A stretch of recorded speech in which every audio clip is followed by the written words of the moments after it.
Hello, everyone, and welcome back to my channel and to, excuse me, do another episode of Navigating Midlife Live. I'm Connie Pretula, the Menopause Navigator, and today I want to talk about menopause and the holidays.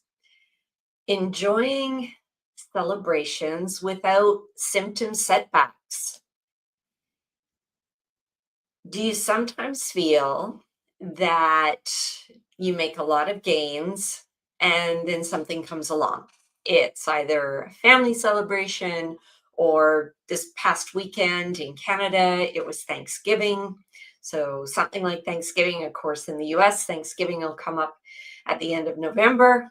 And then we're into Christmas and New Year, and it just keeps going on and on and on. And of course, in the summer, it can be vacation. And, in Canada, Canada Day, in the US, July the 4th. So you make all these changes, you make all these gains, and then all of a sudden something comes along and you feel that it's just throwing you back off track. And you're getting major menopause symptoms. It's either disrupting your sleep or increasing your hot flashes. And I know what that can feel like, most definitely. So that's what I want to talk about today is how to navigate this season, how to get through the next few months without feeling that, come January, you have to make major changes and go through a major detox because you're just feeling awful because of all of the celebrating. And if you're Canadian and you're watching this and you sort of indulged on the weekend, the first thing that I would recommend is don't beat yourself up. Don't feel guilty. Please, please don't feel guilty. We're human and it can be really difficult. Sometimes family situations can be really stressful.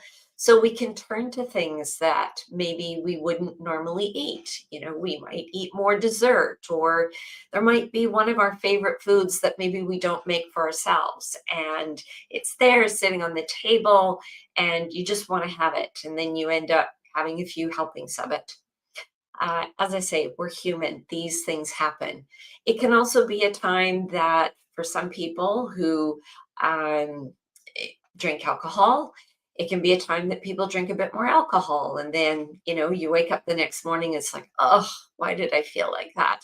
Or why did I do that? I feel awful. So I'm going to give you some tips, but I feel that this is really important to talk about because sometimes as women going through the stages of menopause, we can feel very alone. Or sometimes, there's another menopausal woman that we can, sort of talk about the challenges that we're facing, but not always. And so it can be a very lonely time. And of course, then you'll get people saying, "Oh, come on, just enjoy. You deserve it. You come on, just join in. Don't be a stick in the mud." Or those are things that I hear because sometimes, depending on how I've been feeling or what's been going on with me, sometimes I do have some pretty strict boundaries, but yet I still want to socialize. And so sometimes it can feel like I'm really alone, and that, oh, maybe I am being a bit too rigid. Maybe I should give in a little bit. And then, of course, when I do, I'm the one that faces the consequences the next day or a few days, when my body is suddenly, trying to get rid of whatever I had that I don't normally have, or something that, really affects me. For example, like gluten. Is just absolutely something that right now I absolutely need to avoid. And the way I feel the next day just isn't worth it. But it can sometimes be hard. And sometimes when you're going to these celebrations, it's like, oh, great. What do I eat? There's nothing here that, or you look at something, oh, well, I guess I'll be eating carrot sticks and broccoli because I can't eat anything else. So I feel your pain. I have absolutely been there. As I said, it was Thanksgiving this weekend, and I had a friend visiting from out of town for Thanksgiving, and I kind of laid the law down before she came because we're both foodies and we both enabled one another, and there's nothing wrong with that. We both love food. And so I kind of laid the law down. No gluten, no dairy, no alcohol. She's like, "Okay, I'm fine with that." And we went out for dinner Friday night. And then on the way back, there's this incredible ice cream shop in Kitsilano, in Vancouver, where I live. And we're like, oh, we'll just go look at the flavors. Of course, that was like the first dangerous step, right? The moment you step in, you know what's going to happen. And then we said, you know what? Rather than each getting a big ice cream right now, which, if you get a double scoop, that's almost like a half pint of ice cream. So we thought, why don't we get a pint of ice cream, something that we can share over the weekend, and just to have a little indulgence because we know that everything else we're going to be doing is, going to be gluten free and all those other things. So that's what we did. We bought a pint and we just said, we'll just have little bits of it. We won't, tie into the whole pint as soon as we get home. So, do I feel guilty about that? Absolutely not. Does my body feel okay today?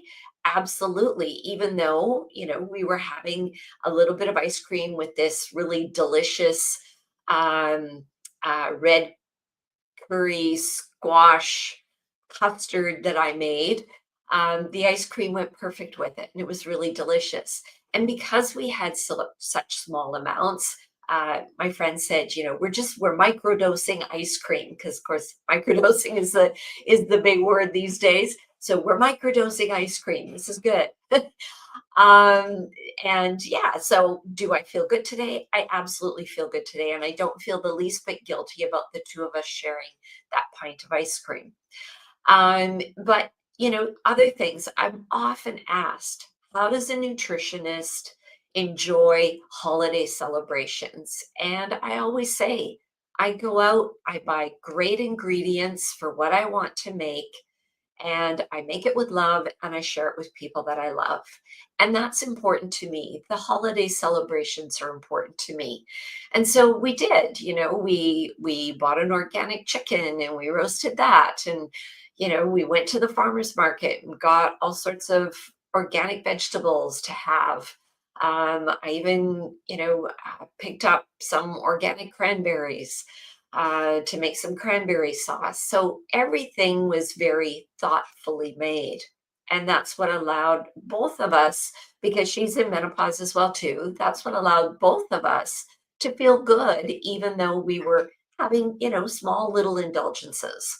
And I don't even like to call them indulgences, but it's something that we don't have on a regular basis. So let's call it an indulgence.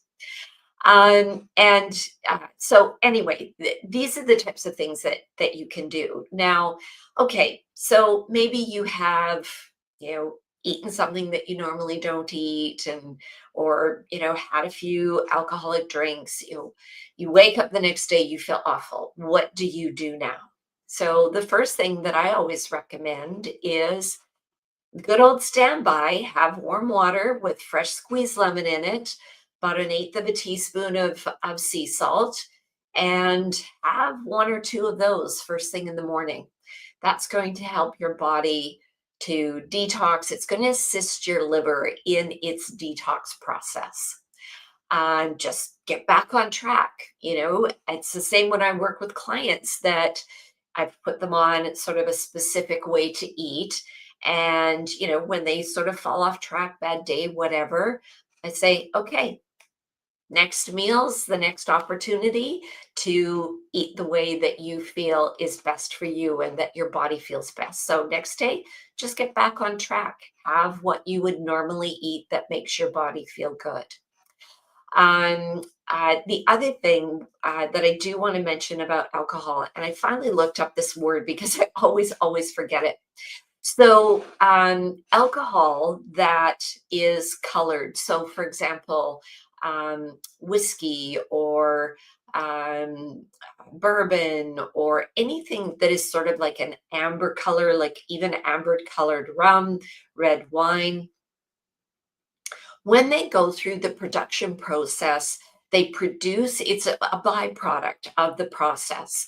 And they produce something called congeners. And it's the congeners that actually add an additional level of toxicity. I mean, alcohol's has its own level of toxicity to start with, but um, uh, the congeners add an additional level to the process of making alcohol, and this is what's really difficult on the liver, and again can also make us feel pretty awful the next day if we've had some of this, sort of darker colored alcohol.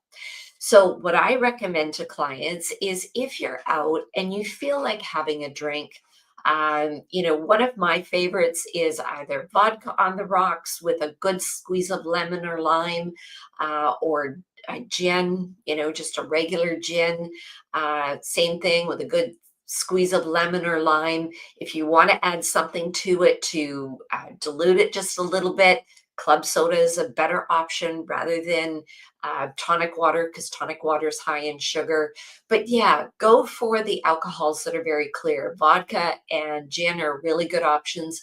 White wine is a better option than red wine, but I know, we're getting into sort of that red wine season. People like to move into the red wines in the fall. Another good one is clear tequila if you can handle it. Tequila and me don't get along well, so that's not one that I will have. But that gives you a good option. If you've been up late, try to get back on track by going to bed early. So eating your last meal so that you're done around 7:30. One of my absolute favorite teas to have is lemon balm tea. I love to have a small cup of that before I go to bed. It just really relaxes me, gets me back on track, allows me to have a really good sleep. So there are various things that you can do to really help you, kind of get back on track.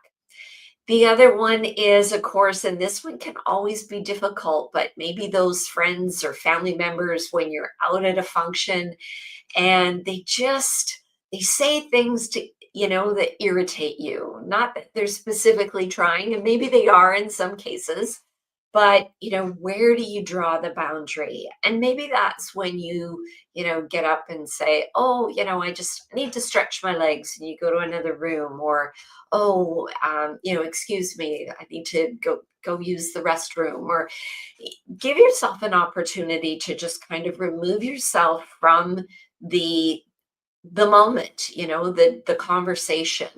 And sometimes we do need to kind of question what that person might be saying to us if they're saying it to us directly, something that is kind of really getting on a nerve, and or somebody who has maybe sarcastic sense of humor, and it can sometimes be really hard to say, but you can reply, are you joking? Or did you really mean that?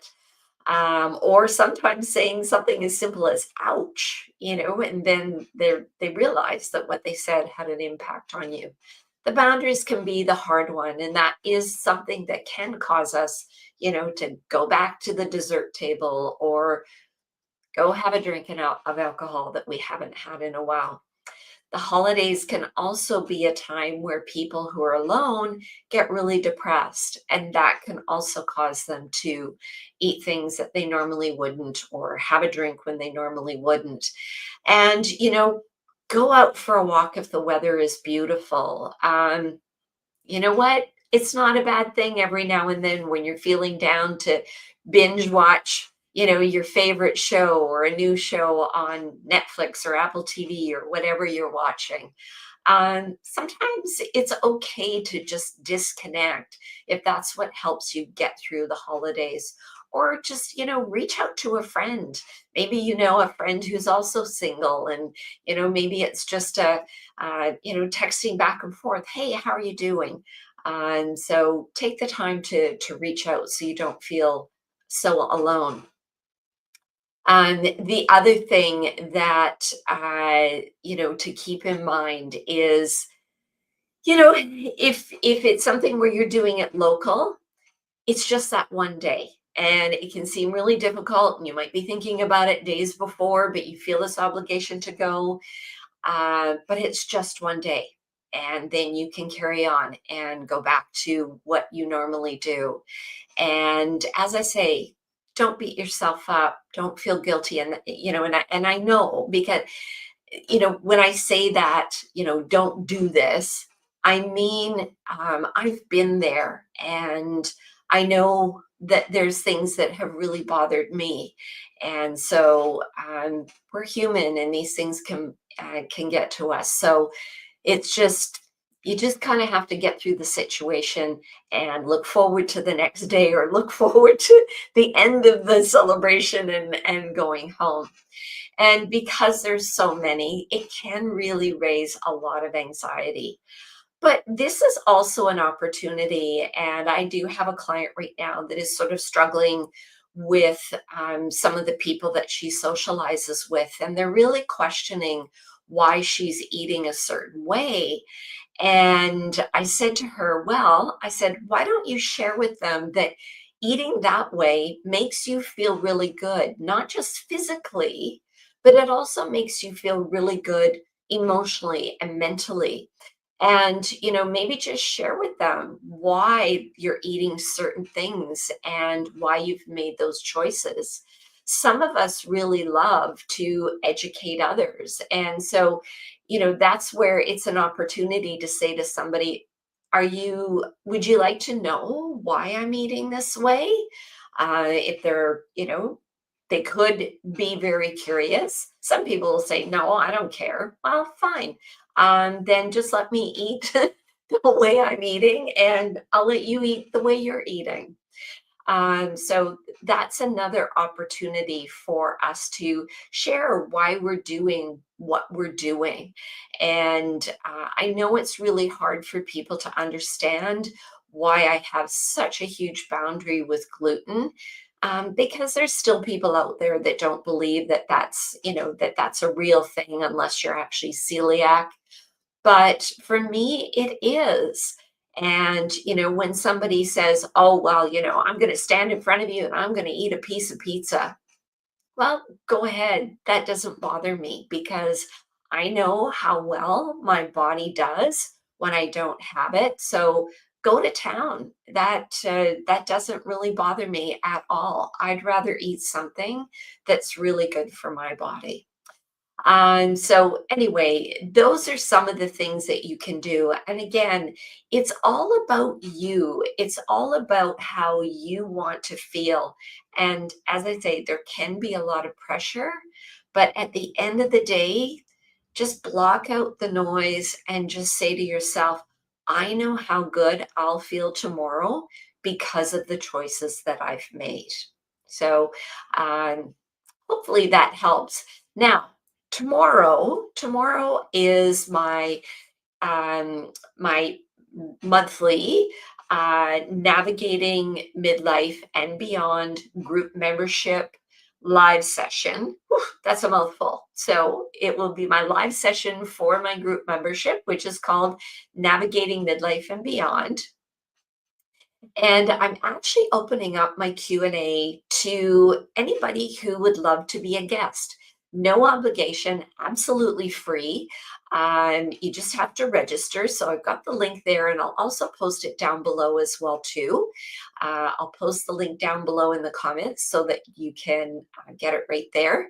But I'd love to have you join me. If you've got questions about menopause, about nutrition, about sleep, about exercise, about sex, all the things that change in menopause, I'd love to have you a guest in the Q&A tomorrow. As I say, it's live.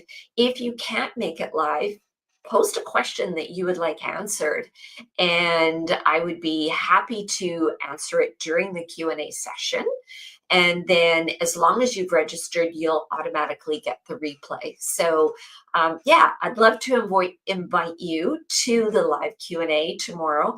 It's at 1 p.m. Pacific time. It's just live on Zoom, and it's a great group of people. There's a number of people that have already registered. There are still spots available, so I'd love to have you there.